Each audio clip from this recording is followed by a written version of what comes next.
अस्सलाम वालेकुम। तो आज की इस वीडियो में मैं आपको तीन ऐसे शेयर्स के बारे में बताने जा रहा हूं जो काफ़ी ज़्यादा स्ट्रॉन्ग कंपनीज हैं। और पाकिस्तान के हालात बुरे हों या अच्छे, ये कंपनीज इतनी स्ट्रॉन्ग हैं कि ये अपनी प्रॉफिटेबिलिटी मेंटेन करती हैं और ये बिजनेसेस काफ़ी ज़्यादा स्टेबल हैं और जो अपनी इंडस्ट्रीज़ हैं उनके लीडर्स हैं। तो इन तीन शेयर्स के मैं आपको नाम बताऊं उससे पहले अगर आपने मेरे इस चैनल को सब्सक्राइब नहीं करा है तो चैनल को सब्सक्राइब करके वीडियो को लाइक कर दें। इसके अलावा मैंने एक व्हाट्सएप ग्रुप भी बनाया है, उसका भी मैं लिंक डिस्क्रिप्शन में दे दूंगा। आप लिंक पर क्लिक करके उसको भी ज्वाइन कर सकते हैं। तो चलें वीडियो शुरू करते हैं। नंबर 3 पर जो स्टॉक है वो है OGDCL, oil and gas development company. ये पाकिस्तान की लार्जेस्ट तेल और गैस के प्रोड्यूसर हैं। इसके अलावा इनका मार्केट कैप भी पाकिस्तान स्टॉक एक्सचेंज में काफ़ी ज़्यादा है। कंपनी का अगर हम प्राइस देख लें तो 218 पे कंपनी ट्रेड कर रही है। इसके अलावा कंपनी का अगर हम पीई रेशियो देखें तो 5.6 है कंपनी का पीई रेशियो है। यानी कि कंपनी जो है अपनी अर्निंग्स के मुताबिक 5.6 की पीई रेशियो मल्टीपल्स पर ट्रेड कर रही है। इसके अलावा कंपनी का अगर हम एक साल का रिटर्न देख लें तो 71% का कंपनी का एक साल का रिटर्न है। अच्छा, OGDCL को मैं आपको इसलिए प्रेफर कर रहा हूँ क्योंकि एक तो पहले इनके मसाइल थे सर्कुलर डेट के, अब उनके जो ये मसाइल हैं वो आहिस्ता आहिस्ता हल हो गए हैं। उनके जो कैश प्रॉफिट्स हैं वो इंक्रीज हो रहे हैं, जिसकी वजह से जो है ये अपनी जो प्रोडक्शन कैपेसिटी है वो और ज़्यादा इंक्रीज करेंगे।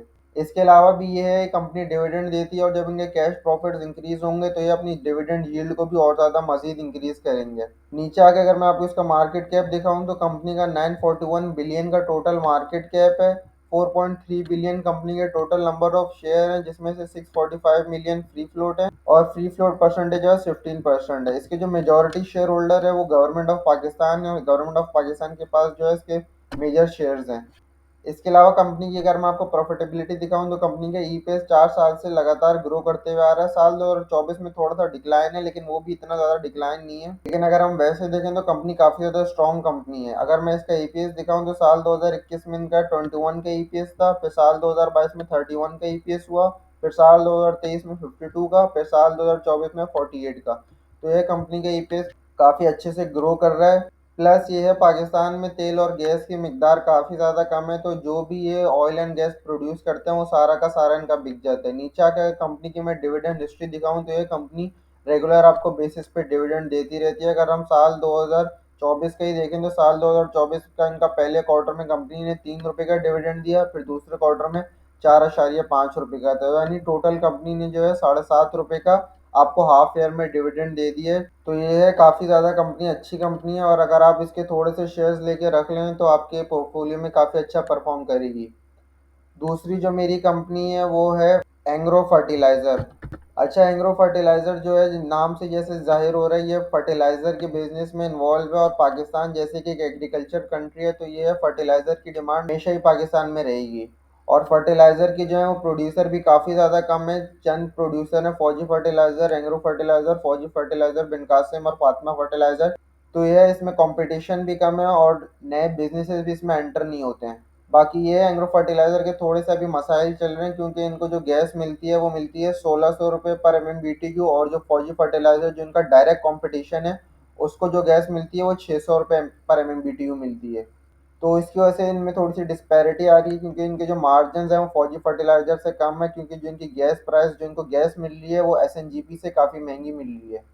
तो अगर फौजी फर्टिलाइज़र की भी अगर गैस 1600 रुपये तक हो जाए तो इन दोनों का कंपटीशन बराबर का हो जाएगा। और एग्रो फर्टिलाइज़र की जो मैनेजमेंट है वो फौजी फर्टिलाइज़र से काफ़ी ज़्यादा एफिशिएंट है, तो ये है इनका प्रॉफिट मार्जिन उनसे काफ़ी ज़्यादा बेहतर हो जाएगा। अभी भी ये एग्रो फर्टिलाइज़र काफ़ी अच्छा परफॉर्म कर रही है, लेकिन अगर ये है जो इनका कंपटीशन है उसकी भी जो कॉस्ट है वो भी तकरीबन इनके बराबर ही हो जाती है, तो फिर ये कंपनी और ज़्यादा अच्छा परफॉर्म कर सकती है।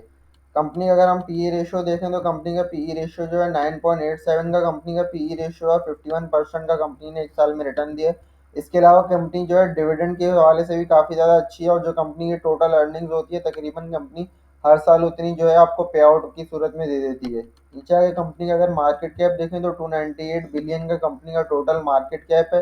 1.3 बिलियन कंपनी के टोटल नंबर ऑफ शेयर्स हैं, जिसमें से फ्री फ्लोट 600 मिलियन है और फ्री फ्लोट परसेंटेज वाइज 45% है। इसका जो मेजॉरिटी शेयर होल्डर है वो है एंग्रो होल्डिंग्स और एंग्रो कॉरपोरेशन।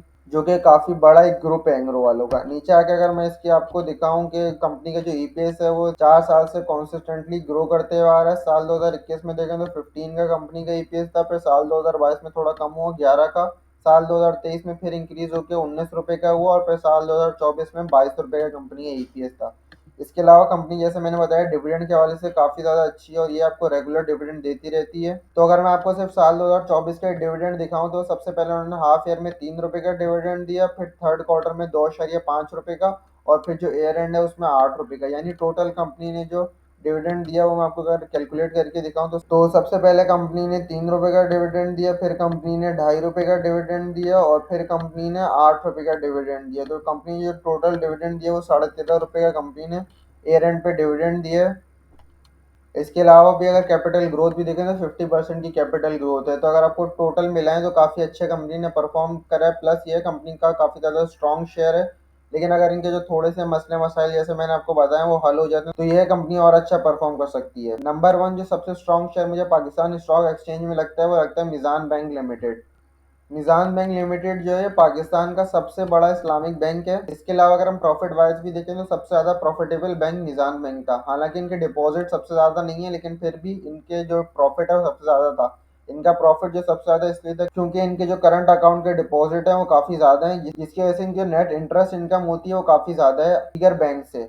इसके अलावा कंपनी डिविडेंड भी काफ़ी अच्छा देती है, और अगर आप इसको डिविडेंड के लिए अपने पोर्टफोलियो में रखना चाहते हैं तो ये आपको हर 3 महीने बाद एक अच्छा पे आउट दे सकती है। कंपनी की अगर हम पीई रेशियो देख लें तो 4.26 का कंपनी का पीई रेशियो है। बैंकिंग सेक्टर का पीई रेशियो वैसे ही थोड़ा कम होता है। और कंपनी का अगर हम एक साल का रिटर्न देखें तो 29% का कंपनी का एक साल का रिटर्न है। एक साल का रिटर्न इसका थोड़ा कम इसलिए क्योंकि जो है पाकिस्तान में इंटरेस्ट रेट आहिस्ता आहिस्ता कम हो गया, 22% से अब 12% पर आ गया, जिसकी वजह से जो बैंक की नेट इंटरेस्ट इनकम है वो काफ़ी ज़्यादा कम हुई है। और आने वाले टाइम में हो सकता है इंटरेस्ट रेट और कम हो, तो ये थोड़ा देखने वाला है कि मीज़ान बैंक की जो है प्रॉफिटेबिलिटी थोड़ी सी अफेक्ट हो सकती है इसकी वजह से। नीचे आके अगर बैंक का मार्केट कैप देखें तो 432 बिलियन का बैंक का मार्केट कैप है। इसके अलावा 1.7 बिलियन कंपनी के जो है टोटल नंबर्स ऑफ शेयर हैं, जिसमें से 448 मिलियन फ्री फ्लोट है। फ्री फ्लोट परसेंटेज वाइज 25% है।